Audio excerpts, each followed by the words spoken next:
Dear students, welcome and thank you for tuning in to this video about statics and dynamics with me, Dr. Loay Alzube. We are still talking about chapter 5, equilibrium of rigid bodies, and in this video I'm going to solve a problem in which we are going to apply the equations of equilibrium to solve for unknowns for a rigid body at static equilibrium. Here's the problem that we have. We have this beam supported by a roller at point A, which is this point here. And also I have a pin, a smooth pin or a hinge at point B, which is this one here. These two structures, A and B, we call them support reactions, and we're going to replace them with reactive forces. Now, in this structure here, we want to find the reactions at points A and B on the beam. Please note that we have this distributed load, which is our active force.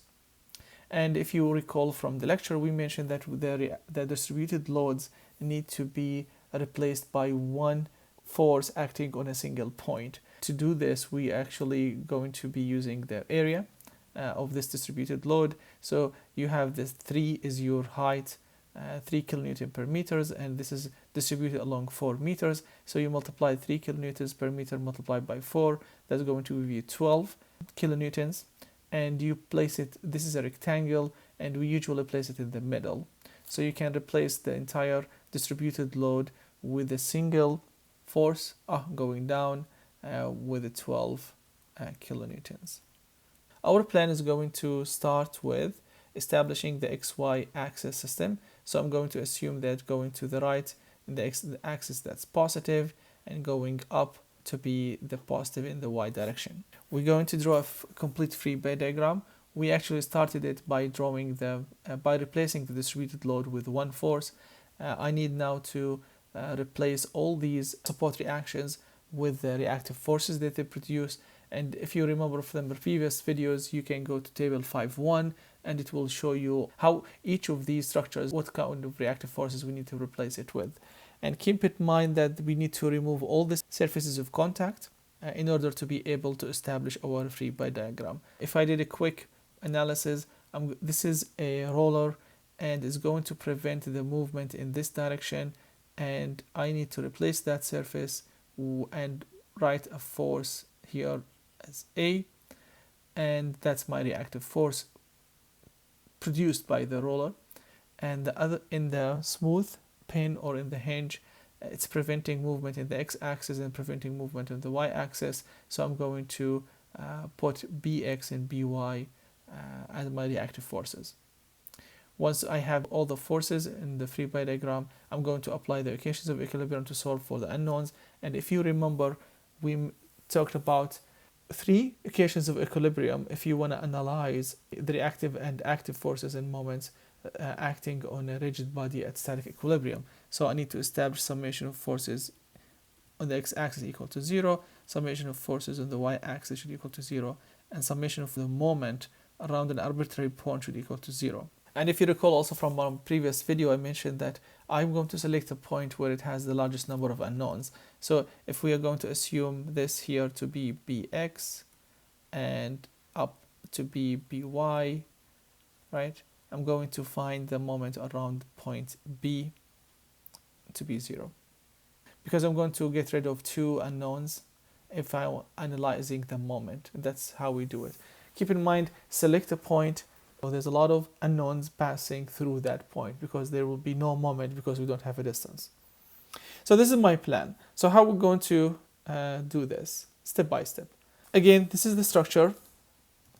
And the free body diagram, we mentioned that this is NA, so that's the force. It's a normal force, that's why we call it NA because it's on the surface. And then I assume BX and BY because this smooth pin is preventing the movement in the X and Y direction. And the NA is preventing the movement going down. And we replace the distributed load by finding the area, multiplied by 3, by 4, that's 12, and we place it in the middle.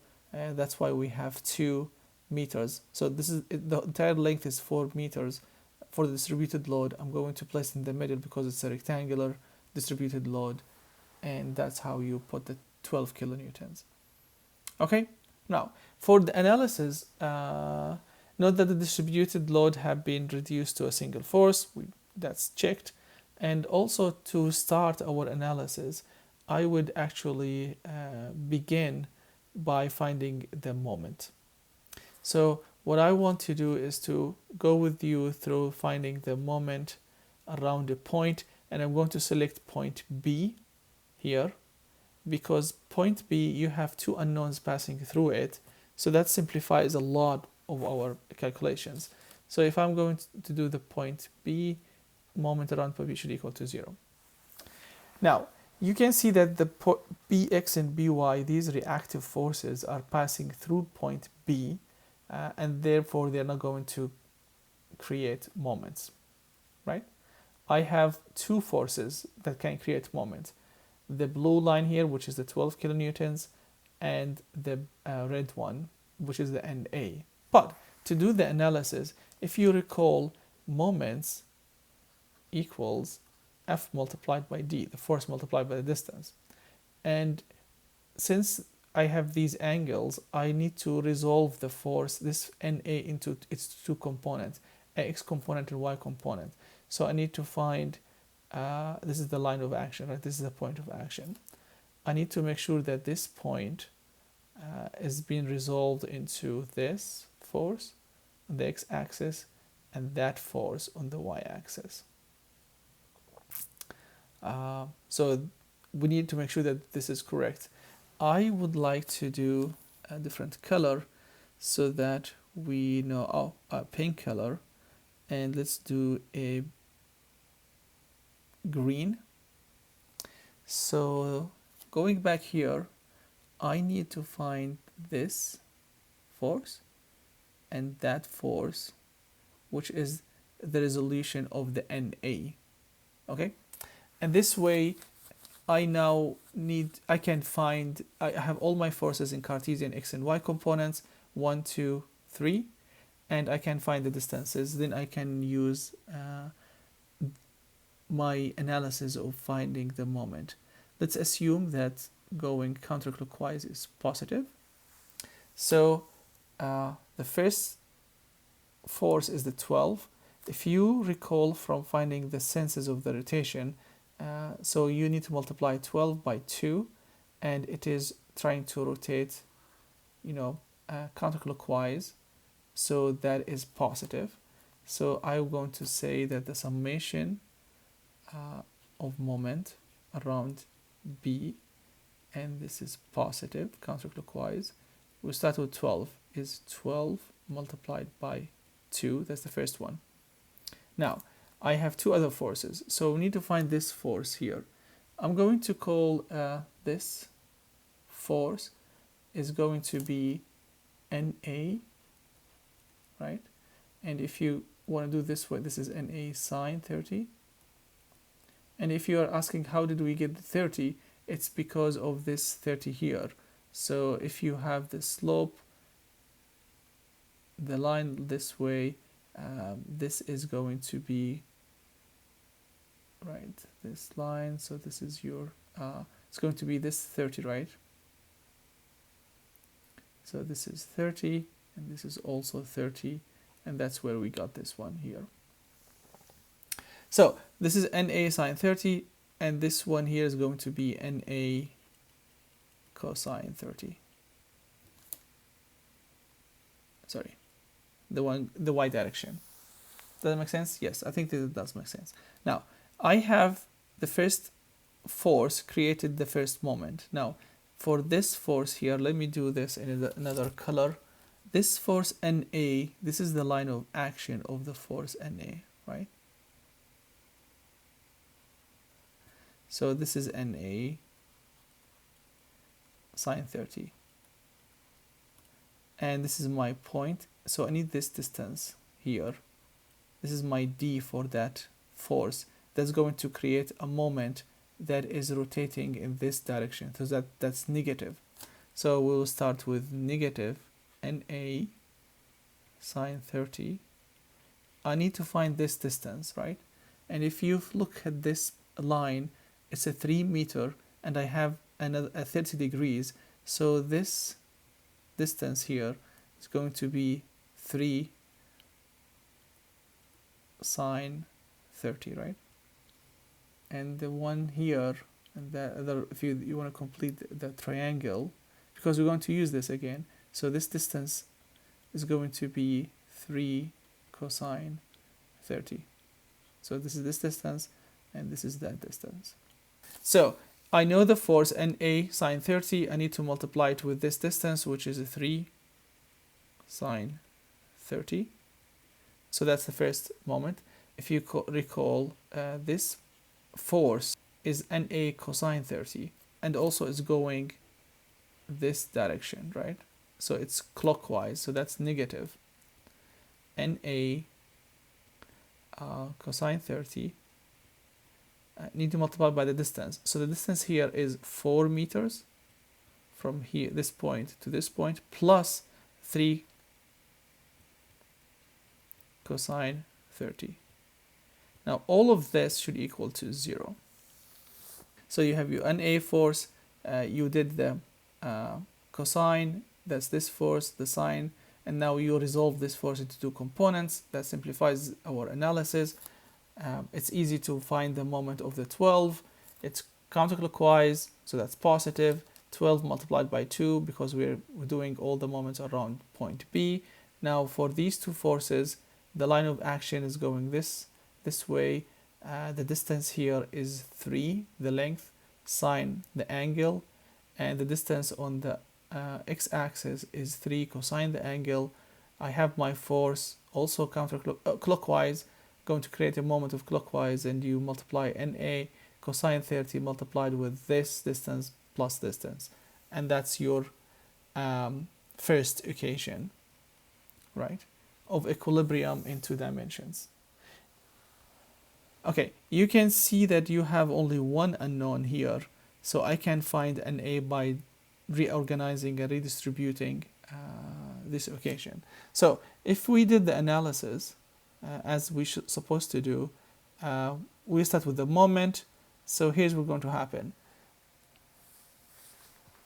We have the moment around point B, as I talked to you before. This is the 12 multiplied by 2, and this is the NA cosine 30 multiplied by 4 plus 3 cosine 30. And to double check with our analysis, it should add up, and it should check with what we had before. So this way, if we redistribute and also reorganize the equation, I can find NA to be 3.71 kilonewtons. It's a 3 significant figures, and that's going to give us the reaction force, the reactive force at this point. Now, remember that we need also to, this is the one of the 3 equations of equilibrium. You need to find the other 2 equations of equilibrium, which is the summation of forces on the x-axis should equal to 0, summation of forces on the y-axis should equal to 0. And to do so, recalling that this is my NA, I can write down NA sine 30 minus BX, because, so this is the x-axis. Remember that this here in the x-axis is going to be your force, right, here. So that's positive, right? NA sine 30, right? And the one here is positive NA cosine 30. So that's how I resolved the NA, the forces. So you can say that I have NA to be 3.713, and you have sine 30, and the other forces that you need to take into account is BX. So NA sine 30 minus BX equals to 0, and NA cosine 30 plus BY minus the 12, because all the forces in the y direction should equal to 0. So from this equation we have only one unknown, I can find BX, and from the other one also I have only one unknown, I can find BY. If you do the calculations, those are the values that you will end up with. So we were able to look at a rigid body at static equilibrium. We were able to identify all the support reactions, the roller and the smooth pin, the roller at A and the smooth pin at B. We were able to replace these support reactions with reactive forces, and then we drew the free body diagram of it. We did some arithmetics and trigonometrical analysis so that I have all the forces in x and y direction, and I found the moment and constructed the three equations of equilibrium. Summation of moments around B equals to 0, and I selected B because it has the largest number of unknown passing through it, so it simplifies our analysis. In one step I was able to find an A from this, and then we constructed summation of forces of the x-axis equal to 0, summation of forces of the y-axis equal to 0, and we were able to find Bx and By. And this is the way how we're using the equations of equilibrium to determine the reactive forces for a rigid body in a static equilibrium. I hope that this example was helpful. You might have a lot of questions. Please reach out to me and write your questions, and I will be more than happy to answer and help you in solving it. Thank you for watching. Until the next video. Bye.